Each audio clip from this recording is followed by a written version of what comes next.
and welcome to my Chats with Dads in Business, where I speak to busy dads who are running businesses or leading in business about how they manage their energy, their focus, and their health whilst they're spinning so many plates. And I'm delighted to welcome today's guest, Martin Stead. If you want to go ahead and introduce yourself. Thanks, Paul. Yeah, Martin Stead. Nearly 15 years married, I think, to Laura. Hopefully she's not listening. Two children, in case I got that wrong. 2 children, all are 13, Oscar 10, Ronnie the dog, Ziggy the cat. So that's the family. My business is Loom Consultancy, which I've been doing for a couple of years now. I was previously 10 years as MD of a growing business, which when I decided to leave, was employing about 100 people, so a substantial business. And now I work with ambitious owners of successful businesses to guide their transformation to allow the business to operate more independently of themselves, and allowing them, it's a bit cliche, but allowing them to work on the business rather than in the business. And I'm also working on setting up a peer advisory board for businesses locally to me. So that's me. Okay. So the very epitome of the reason for these chats, a very busy chap indeed. And so, yeah, with a 13-year-old and a 10-year-old as well, that's an interesting transition, talking of transitions, in your family life as well, isn't it? I've got a 10-year-old daughter who's going from the phase of loving daddy to eye rolling and starting to get annoyed with me. So you've obviously gone through a little bit of that. So. Oh, still happening, Paul. Still happening. Yeah. Sorry, I don't want to scare you, but yeah. Yeah, I'm braced for impact. Don't worry. Yeah. Yeah. Cool. So these talks really are just an opportunity to get to speak to, awesome dads like yourself about how challenging it is actually to manage, your energy levels and your time management and your quality of sleep and your nutrition and all this stuff that's related to your health and to running your life. So I guess the first thing to ask you really is whether there's any particular area in terms of managing your health and your energy that you've focused on or had to work on over the last few years, especially as you've transitioned and started to grow your own business and helping others. Yeah, you're right, Paul. It's incredibly difficult to balance all those things. I often say to my wife that, modern life, I'm not sure it's set up for both parents to work full time. It seems to be from a bygone age, doesn't it, of having one parent at home and one working, but now it's expected both do, and everything else is covered as well. So it's incredibly difficult. That emotional load of running family life is overlooked, I think, and that mental well-being aspect is still not given the attention it should be. And all those things you listed, that they're as important mentally as physically, aren't they? They're intrinsically linked. And leading a team, that adds to the load as well, which I think can leave you with a bit of compassion fatigue. So in terms of what I found most important to me is exercise, actually. It affected my energy levels so much, as well as, perhaps keeping a bit of the dad bod under control if possible. Just the effect on my energy and mood by having exercise that day is hugely important to me.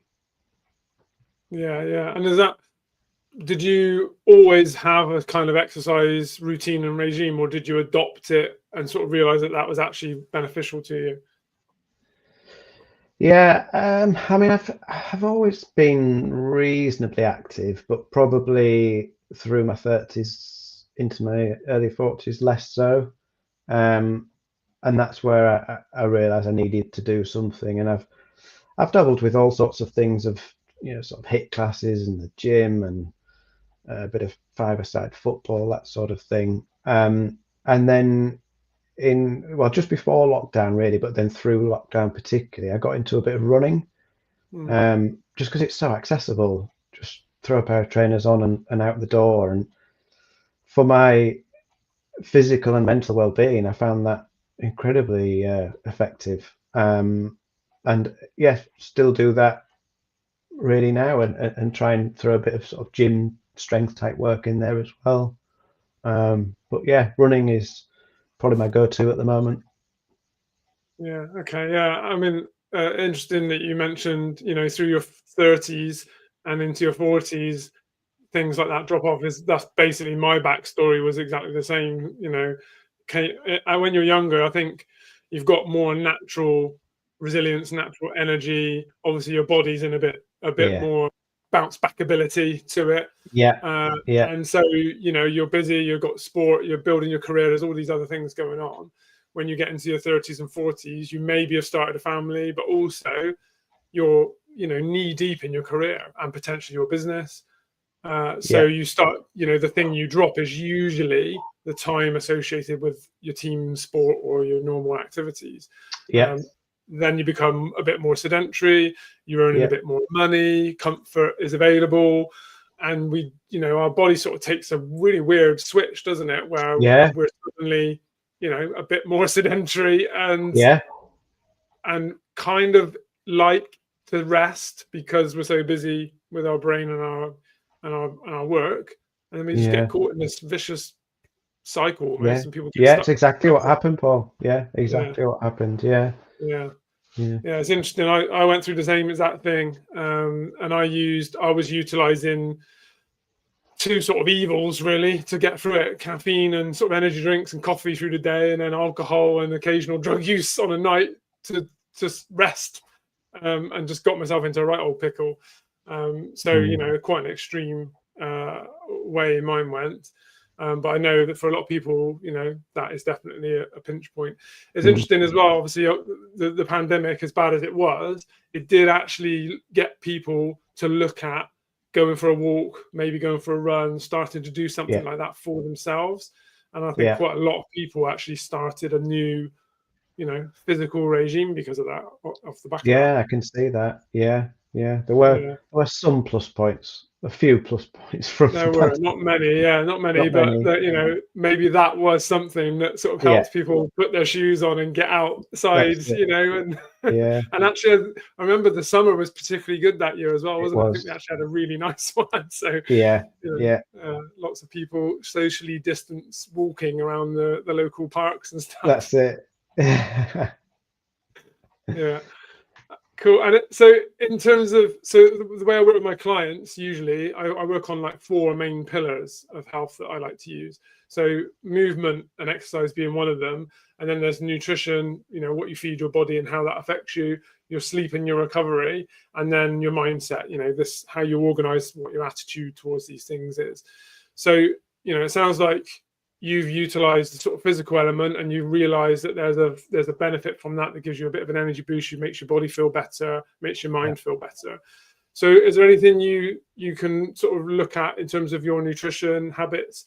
Is there any changes you've made there? Is there any effects you've noticed from when you started your exercise? Did that impact on your nutritional kind of routines? Yeah, my nutrition is hit and miss. I've got a very, very sweet tooth, unfortunately, so I do struggle with that. Yeah. But I generally have a reasonably balanced diet. It's pretty good. I actually gave up alcohol completely about 3 years ago, Paul. Okay. Really, not so much the health benefits as some of the effects it was having on me um, mentally, and waking up the next day with huge memory loss and things like that, which scared me. So Mm. um, it wasn't so much a health thing or anything like that, but obviously I've realised latterly, after doing that there are such good benefits, particularly to sleep. I mean, the effect of alcohol on sleep is frightening. Yeah. So yeah, I've done that. Movement we've covered. Sleep, touch wood. I've always slept well. But exercise again helps that. It just, I don't know. I think it aids a bit deeper sleep because you've had that physical exertion in the day. The mindset is probably my weakest in terms of being organised, and I'd like to meal prep a bit, and so that we're really organised on that front. But Mm. that's not something I've ever nailed. It's yeah, it's a tricky one, and just going back to that busy life of two working parents again, it's tricky to fit it all in. Yeah, it is. Yeah, and again, to your point that you made at the start about the two working parents, it is often that's the normal dynamic now, isn't it? Yeah. And you're right, it's so different to even think about when I was a kid. My mum was at home looking after me and my sister and doing all the meals and looking after the house, which is a bit of it's a job in itself anyway. Oh, 100%. Yeah, absolutely. Keeping everything ticking along. And meanwhile, Dad went to work. And actually, looking back at it now, you almost think then Dad would come home and expect dinner and put his feet up, and he's then a drain on that resource as well. It's just actually, arguably the mum's job was harder. Yeah. So, but yeah, like you said, now it's a very different ball game. Both parents have, got career opportunities and want to go out and do that, and it's almost expected of you. We've just gone through the whole secondary school application, and we didn't get the result we wanted, so we're now having to appeal that. And part of our appeal is about, we'd have to commute our child to the school they've selected for them. That's going to impact both careers. So there's just huge amounts of pressure coming now in a family space and in a family unit. Really big impact. So when it comes to things like meal preps, even just planning that stuff, you have to make a concerted effort, really.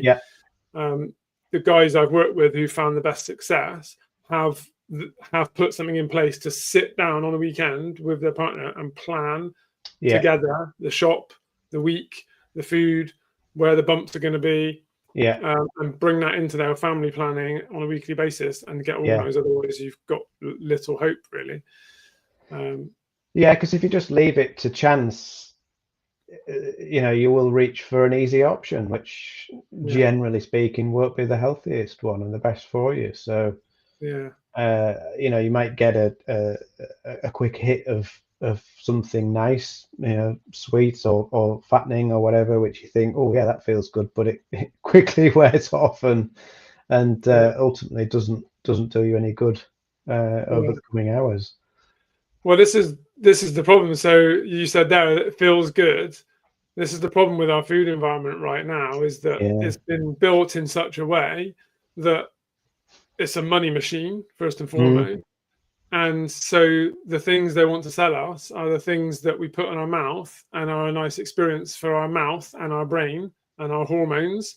So we keep going back and buying more of them. And then, of course, all the supermarkets and the shops then promote that as the thing, and it's on offer and it's in the front of the store, front and center. It's at the tills when you're stood waiting in a queue. And our environment's got us kind of trapped, really. And then, like you said, if you leave it to chance, chances are it's going to be a bad choice or a negative choice, because of the convenience and because of the way that the system's set up. And actually, alluding back to our little story of our parents, that convenience wasn't always there. There was preparation of whole ingredients to make a meal at home. It was very little pre-prepared and processed foods ready to go. It was all sort of made from scratch. So it's a really difficult balance. Sorry, Paul. What do you think about these gusto type arrangements that send you the ingredients for the set meals and so on? Yeah, so I think they're fantastic because you actually get a box of whole food ingredients. So we use Gusto and HelloFresh. We sort of bounce between them when the best deals are on. But I think they're a really good way of doing it because there's a little bit less food waste. There's a little bit less of the planning and prep required. You select your meals and you can filter it out on your dietary requirements and your preferences. The box shows up, and maybe the ingredients aren't the best. The chicken breasts aren't very big, and some of the veg is a bit squishy and past its best. But you're getting a box of whole ingredients, and you're encouraged. And we do it as a family to go and cook it in the kitchen, and you can get some real quick stuff. So I'm a fan of it, to be honest. I think they're a really good way to do it. I mean, presumably they're quite balanced in their makeup as well, the meals, so you Yeah, take the thinking out of it. yeah, there's a lot of options there. There's the sort of family favorites and Mm. healthy or low calorie options. So it can cater to quite a wide variety of Yeah. requirements. So Very yeah, I think they're interesting. really good. I mean, I recently looked into. I contacted both the big players and a couple of smaller ones about potential referral deals for some work I'm doing going back into my old student accommodation world. And I'm too small for them. But in doing so, when I was researching the company, I didn't realize just how big they are. I mean, Right. Good and HelloFresh are enormous. You know, they've Right. got tens of thousands of staff and huge distribution warehouses, and they obviously get food from farms and things. You know, they're Yeah. really big. Right. So it's a money machine as well, but at Yeah. least you get a box of whole food ingredients at your Yeah. door. You know? Yeah. So yeah, long way of saying yes, they're good. Yeah. Yeah. So I like going back to your answer a little bit earlier. So you were talking about your sleep was generally you've been quite lucky, or you feel like you're lucky with your sleep, and that you sort of alluded to the fact that when you exercise, that perhaps helps. And these are why they're my four pillars. They are Yeah. intrinsically linked to Yeah. one another. And a lot of the conversation that I have with clients or potential clients is that kind of realization that actually the best way to find balance in your life is to try and look at managing your hormones. And working with dads and guys, a lot of that conversation isn't had because Yeah. I don't want to tarnish all men with the same brush, but generally we think hormones are a thing that ladies think about and not us. But of course, we are managed by the same hormones by and large. And actually, you know, if you're underslept, that affects your hunger signals and your satiety signals, and your cortisol and your adrenaline and all these other things.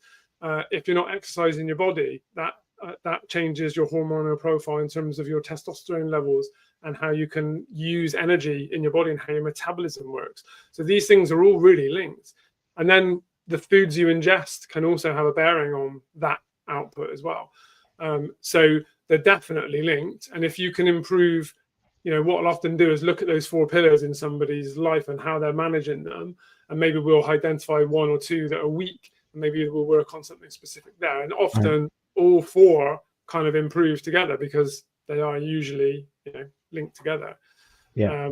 So the sleep piece, absolutely, you know, if you incorporate exercise into your day, your body requires rest to repair. If you're fueling yourself well with good quality food and you've got your balances right there as well, you get an even more beneficial sleep. So quite a lot of guys will come and work with me for weight loss usually, or improving their energy, or maybe they're pre-diabetic and they want to stop that from, you know, going further. And then 3 or 4 months down the line, they're saying, "Oh, my sleep is so much better now," and that wasn't a thing that we were working on, you know. Yeah. It just kind of happens because you get a bit more organized, your routine's better, you feed yourself better, you move your body more, and then your sleep gets improved as well. Yeah. Consequential. Yeah, these lovely little dominoes, you know, that can Yeah. just come along and give a person a big lift. Yeah. So I think it's, you know, a lot of people, and, you know, sleep's complex. There's a lot going on. Some people can struggle with sleep no matter what. But by and large, you can make some small improvements by improving those other areas. So yeah, quite a nice domino effect available there. And with your sleep, are you like, have you really got a routine? Have you got like an alarm that sort of says go to bed? What's your setup like with sleep? No, I'm not quite as strict as that. Generally speaking, I'll be in bed by 10:30, and much to the irritation of my wife, I'll read a few pages, turn the light off, and gone. So yeah, between 10:30 and 11, and then up at 7 usually. Yeah, maybe a bit earlier depending on if I'm exercising that morning or something like that. So I try and get 8 hours in between those sort of parameters. But yeah, just depends what's going on in life, doesn't it? You know, sometimes I might have to work a little bit late if I've got something on that needs to be finished. But then, you know, I'll try and catch up at some point on that sleep. So yeah, reasonably well disciplined, but not to the point of an alarm call to right bedtime. Yeah. Well, and it sounds like, you know, your sort of emphasis is on that 8 hours at least. So even if you're going later, you've got the wiggle room the next day to be able to get that sleep. And I think that's the important part is ideally you want to create a regular cycle, whatever that looks like for you. Yeah. So even if you're working night shifts, for example, you can still get good quality sleep as long as you've got a regular cycle. And this is going back to my point earlier about balancing your hormones. So yeah, a lot of your hormones through the day depend on what your general cycles through the day are, and that can be down to your times that you eat, the times you exercise, the times you rise, the times you sleep. All those things are linked. So if you think back to any times when it's been a bit chaotic and it's been a bit all over the place, if you think like early in parenthood, when you've got little ones who are up, you know, willy-nilly in the middle of the night screaming and shouting, and you know, you've got all those struggles, when that sleep then is broken and intermittent or late or getting up early, that's when things are all over the place. You know, you're forgetful, you're low, you're tired, you know, and so really difficult when you've got young kids. You know, and that's really that's a team effort at that point, isn't it? Is to give each other the opportunity to sleep. We used to do a bit of sort of tag team. Yeah, and that's, you know, that's a benefit, isn't it, of having a decent team. And that's when I work on the mindset thing, a lot of that organization is about actually communicating well with your most important people, and making sure that everybody knows where everybody is, everybody knows how everyone's feeling, and if you need help to actually, you know, ask for it, and offer it up as well. Because if we're sort of fighting a lone battle, even though we're sharing that space, that becomes even more stressful and detrimental. That makes a lot of sense. Yeah. So what I was going to ask was, you know, if you look back at your sort of younger self, is there anything you'd say to your younger self in terms of when you look through your career and any moments you may have struggled? What would you tell your sort of younger self now, knowing what you know now? Yeah, that's a great question, Paul. I think that there was a lot of talk, to a degree. I think there still is, about work-life balance. And I'm not. It might sound controversial, but I don't believe in work-life balance. I don't think, as a phrase, it's particularly helpful.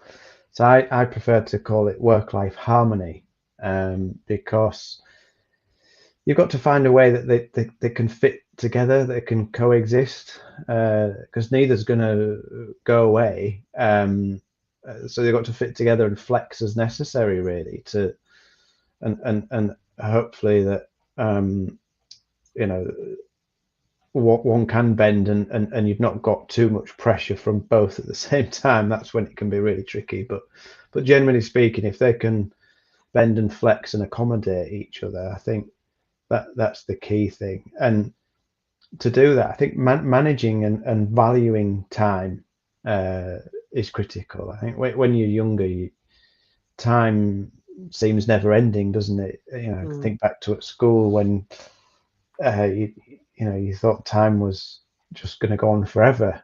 And you learn as you get older how much you need to value it. And I think, in my experience, that the best people to learn from on this are working mums, actually, because they seem to just be so efficient and effective with their time, because they've got, generally speaking, I'm being a little bit presumptuous on roles, but they've got more pressures on their time, so they make such good use of it. It's, you know, they barely waste a second. And I'm in full admiration of how they manage to do that, and I've tried to learn from it, because it's an incredible skill set they've got. Yeah, no, I agree. Yeah, and I agree with your sentiment in terms of work-life balance. I don't like that phrase either. I don't think you No. should be trying to balance the two things. I think work is part of life, and you should try and Yeah. find harmony. I like to use exactly the same phrase, Yeah. so work-life harmony or work-life alignment. And I think Yeah. there has to be that flexibility, like you said, Yeah. in order to kind of survive. And like we were saying earlier, when you're younger, you can kind of take the hits a little bit more, and you've got Yeah. that sort of energy that you can bounce back from it. But I think certainly as your responsibility in the workplace deepens as you age through your career and as you progress through your career, you have to build in some of that awareness and that ability to reflect. Has to be part of your negotiating skill almost, even when you're getting a new job, is Yeah. making sure you've got the ability to be able to look after yourself properly. Yeah. Yeah. No, Yeah. definitely. It's Yeah. it's a very, very difficult area, but that's the one I would say to perhaps think about and concentrate on a little bit earlier, perhaps, and Yeah. gain that understanding of it and the skills required. Yeah. Yeah. What do you think younger you would have said to that advice at the time? Shut up and get back to the bar. Get me another That's the pint. problem, isn't it? Yeah. Yeah, because like you said with your uh, as you go through your life, your pressures and your workload in your career perhaps increase. Well, the same is at the same time outside of work. It's generally the same in your personal life, isn't it? You know, of a partner, of perhaps children or parents getting older, etc. So it all comes at the same time, generally speaking, and yeah, the pressure does increase, no doubt. Yeah. Yeah, it certainly does. Do you think as you've gone through that period, do you sit and reflect more often about your work-life harmony? Do you actually sit and plan and kind of reflect and think about that, or does it happen naturally? Do you think? The pandemic was a big, going back to the pandemic again, was a big factor in that, really, of making me sit up and take stock a little bit of, Mm, what was going on around me in life, because the world was forced to stop for a while, or stop as we knew it. My work said they didn't stop; it just transferred to working out of a small room at home instead. yeah. And it was a tough time, but it did make me reflect on everything, and hence a few years down the line, then we're on a complete career change and doing this instead. And it made me look at what I valued more with my time, and it actually made us. Well, once I convinced my wife, that is, that it made us move house. We downsized because I just thought, well, why have I got this house? I don't need all this space. I don't need to be paying this mortgage. It's just crackers.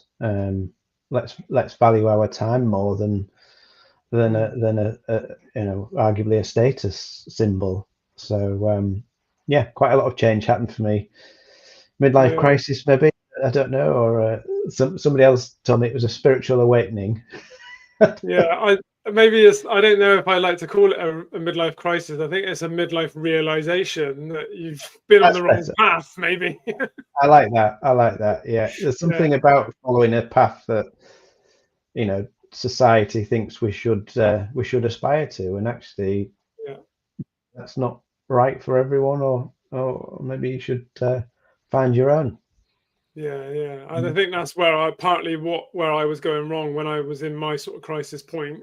It wasn't just it, there was a combination of things, but I was working in a job that actually didn't really matter to me. I was Mm, making money for someone else's company. If mm, I disappeared, they would have replaced me with somebody else. mm. And it was that, I thought career, get a Yeah, house, do all that stuff. yeah, And actually, I sort of attained all those things. And I was like, now what? I don't really, what was the point? you not know. fulfilled. Yeah. Yeah, so I think it is a bit of a realization piece almost, isn't it? Yeah, And then obviously if you are lucky enough to go on and have kids, your entire perspective on everything changes anyway in a bloody instant, doesn't it? yeah, yeah, And then that's another moment, another realization of right, what's the plan now? yeah. So I think you sort of have to take stock at moments through life, don't you, along the way? And yeah, often there seems to me there's like a period of, I don't know, 6-7 years maybe, and then something has to give somewhere. That's my experience anyway. Yeah. A No, lot I'd of people I agree. talk to, there's chunks of time in life where you sort of take a bit of a Mm. turn. Yeah. So I was going to ask you as well, is there, when you look at how you've progressed in yourself and managing yourself, is there a person or a book or a system or a podcast or a film or something that's kind of been a standout thing for you that's really helped you that you would care to mention? I read quite a lot, both fiction, non-fiction stuff. Always enjoyed reading, and so I've read quite a lot of business books, self-improvement books, all those over the years. And I'm probably atypical in this, that bits of it stick for a while. You think, oh, that's brilliant, but then the book goes on the shelf and you move on and forget about it. But some of the ones that have stuck with me seem to have a common thread, and it's usually around individual or collective behavior or culture, if you like. And the last one that I read that sort of fitted in that really made an impact on me was called the Go Giver, by a chap called Bob Berg. And essentially it introduces the idea of, I suppose you call it, the antithesis of the traditional go-getter. And it's about giving value and being in service of people and putting other interests before your own, and being open to receiving yourself as well. And so yeah, it was quite a short book, but I found it really thought-provoking in terms of different outlook, I guess, and it just chimed with some of my own sort of values, and yeah, that really stuck with me, really. Okay, yeah, that's interesting. Yeah, because generally when we look at things, around personal development, it's about the singular, isn't it? It's about yourself. So actually, I think having that sort of introspective look at yourself from the outside looking in, and maybe considering what others around you are doing and being part of it, is actually quite valuable, isn't it? Yeah, and that's what it does, really. I mean, it does it through quite a clever story, but it gets you to look at yourself and perhaps how people perceive you, or how you want to be perceived in how you are. And if you are those things, if you are giving value and being in service, then actually you're more likely to get what you want, rather than going out and chasing it in that traditional go-getter sort of style. Yeah, it sounds a lot like a lot of the business related trainings and books and seminars and things that I would have gone on in the past as well. It's sort of, you could apply it almost to that space, couldn't you? Yeah. Yeah, interesting. My partner is a big reader, and she likes reading about culture and yeah, how again that impact in terms of groups of people and what impact that can have. Yeah. Creating a tribe, and the power that brings to you as an individual. So yeah. No, it's really interesting. Have you got, so last kind of question really, I guess, for me is around your daily routine. Have you got a set of daily non-negotiables that you absolutely deliver on when it comes to sort of managing and maintaining your energy and your focus? I'm not very good at sticking to things for long periods, but there is one thing that has become a habit, which is only very small, but I'll have water in the morning before anything else. Before I do like tea, I do like coffee, but before anything else, I'll have some water, because I find if I do have a tea or a coffee before that, I don't know, there's something odd seems to happen to me. It can end up in a headache sometimes when I just actually just wake up and just have a glass of water, and yeah, that just seems to make quite a big difference to me. I'm sure there's a good physiological answer that you could give me for that, Paul, but that's one that I stick by. Yeah, that's an interesting one, isn't it? And do you think, I wonder if it's part of the fact that it's a routine as well. Is that actually part of the impact, that there's a thing that you do, in the Maybe morning? so. Or maybe that I've just not drunk enough water the day before, so Yeah, maybe that as well. desperate for it. Yeah. There's a lot of proponents for having a killer morning routine, isn't there? And if you look at the big influencers, it's often a 4 a.m. workout and an ice bath and a smoothie and a bit of meditating and writing in your journal. Not that any of those things are not useful at all, obviously, but generally most average people aren't going to be able to do that stuff. Yeah. So I think having something simple is a really good idea, because it's easy to do. You can do it wherever you are. You can get that glass of water even if you're traveling, can't you? You can go and get that glass of water. Yeah. And it's like a nice sort of metaphorical but physical reset of the body in the morning, isn't it? Yeah. Something natural, something clean, and a good way to start the day, I think. Yeah. No, that's really good. I'm conscious of time, so we've gone sailing through 37 minutes now. Is there anything you wanted to kind of bring up or ask before we wrap up? I've got one quick question for you, Paul, on intermittent fasting and your views on that. I know some people swear by it for a bit of reducing their body fat and so on, not eating for large periods of the day and then just eating in a small window. So I just wondered what your thoughts were on that. Yeah. Okay. So intermittent fasting it's been quite popularized over the last few years, and there's a few different approaches to doing it. Overall, I'd say, depending on what your goal is, it's actually not a bad system to utilize for any goal, really. What it gives you is some structure, and we talked a little bit about that earlier, in terms of timings of feeding windows and timings of food and helping with your balance.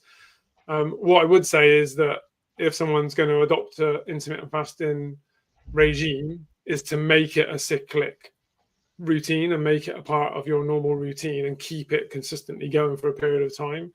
When you make a change to your nutrition, especially with the intention of having some benefit or goal from it, it takes consistency of that approach and measuring the outcomes, and then time and persistence. A lot of people go wrong in that they'll try a thing for a set period of time, a few days, maybe a week. They do or don't see a change, and then they make a decision based on that change and then start doing something differently. And when you do that, you never find that homeostasis, that hormonal balance, so you won't ever see the true benefits from it. Right. So if you're going to do it for a long period of time and take some measure of some kind as to what your progress is, how you feel, how you look, whether you lose weight on the scale or whether you can go up a notch on your belt, whatever that might be. Yeah. In terms of using it for weight loss, it's a useful method, but I would always say to anyone that's going to adopt it that you can still eat in a calorie surplus when you're intermittent fasting. So you might reduce the window in which you're eating through the day. So let's say you're adopting you're finishing your evening meal at 7 o'clock by 7 p.m. on an evening, and then you're not eating until midday the next day. So you're giving yourself a 7-hour eating window every day. You can still smash thousands of calories in that time. So, when it comes to weight loss, really the real thing to look at is the overall amount of calories you're consuming versus your energy output through a day. And that's built up of a lot of different factors, not just exercise and things like that. Yeah. So I think it's more looking at that, because I know some people who've adopted intermittent fasting to lose weight and they have failed to lose weight. And when I actually analyze what they're doing, they're eating what you would normally eat in a 24-hour window in a 7-hour window. Yeah. And therefore they're not going to get the weight loss. So, you know, it's about understanding that first, I think, and then Yeah. adopting it in the right way. But intermittent fast is a really good way to do it. It's quite helpful if you can just skip a meal completely and then you don't find gaps and eat that same amount of food within your snacking or whatever in your eating Yeah. window. Then it's a really quick and effective way to reduce calories in your diet. Right. So yeah, it can definitely work. So even if, you know, you adopt a 5-day, I'm going to intermittent fast 5 days a week, on the weekend I'm just going to eat normally, you know, have a breakfast incorporated or whatever you're going to do. Yeah, I think that can work really well, but take into account the overall calories you're going to be eating versus the amount of calories that are going to be output. So yeah, I'm not against it. You know, if you were going to become an elite athlete and you needed loads of power output, then maybe that's not the best thing to adopt. But you know, at that level, you would work with a nutritionist, and you'd probably have a bit of science behind it. But for general population, it's quite a useful way of affecting a calorie deficit, because you can just skip a meal and then, just be mindful that you're not eating that meal back in your snacks, or rewarding yourself for being good by then shoving a load of donuts down your neck. It sort of undoes the work a little bit. Yeah, perfect. Thanks, Paul. Yeah. No, but it's it's an interesting question. A lot of people ask about that. It can be very effective as long as they've got that basic understanding of what they're trying to achieve overall. Yeah, the fueling and then the energy used, that's the critical part of it. Yeah, no, absolutely. Yeah, it's the most important thing to get right. Brilliant. Yeah, awesome. Well, look, it's been a fantastic conversation. Thank you so much for your time. It's valuable stuff, and I appreciate you giving up so much of it. So before we wrap up, if anyone wants to kind of get in touch with you or find out what you're doing at the moment, what are you working on right now, and where can people get in touch with you? Best place is probably right here on LinkedIn. Drop me a DM, connection request. That's my website that you've kindly put up there, Paul. Thank you. Working with people to help transform their business and their relationship with their business. So any work on that, anyone feeling overwhelmed, then drop me a line. Yeah, brilliant. And just quickly from me, exciting news if you're in Bristol, and you may already know about what I do on a weekend here. So I've got a dad's strength and fitness group, which I've got about 25 members in, and we're going to be relocating to a brand new bespoke studio at the end of the month.